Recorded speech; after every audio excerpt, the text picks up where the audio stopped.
In the Jordan Valley, they are overjoyed to see so much water in springtime. After years of droughts, villagers are unsure how long this gift will last, but now they are just making the most of it. It's like a heaven, paradise. Some local Israeli settlers also join in the fun, their guns the only indication that this is no ordinary outing. From the barren hills of the West Bank to the biblical River Jordan, who actually owns and controls these waters is one of the biggest points of friction between the two communities.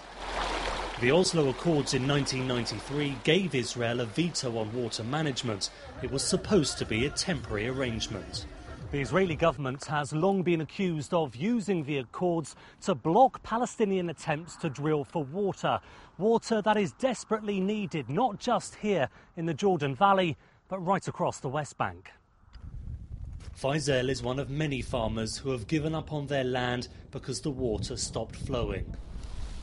Fields that once grew bananas and oranges are now bone dry and waiting to be sold. The farmers don't blame the drought. They blame the Israeli government. Every living person who has a conscience has to know that the one behind this is Israel, he says. We suffer from these problems because of Israel's control of the water.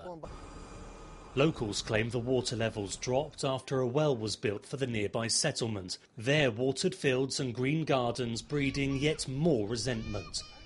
As we film, a group of Israelis approach and politely disagree with our guide. It's not a problem only for the Palestinians. They say water is scarce and prices high for them too. The World Bank says no new agricultural wells have been dug since the 1967 war, when Israel seized control of these lands. There is water coming.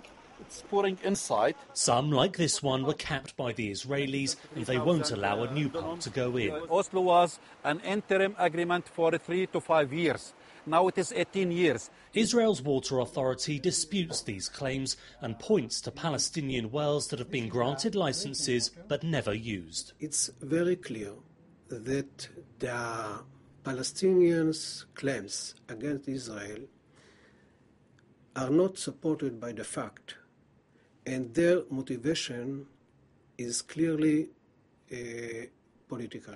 The dispute over water is unlikely to be resolved until there is a deal on land, something the Palestinians say they can't wait for, not when one is forcing them to give up on the other. Duncan Golostani, NBC News, in the Jordan Valley.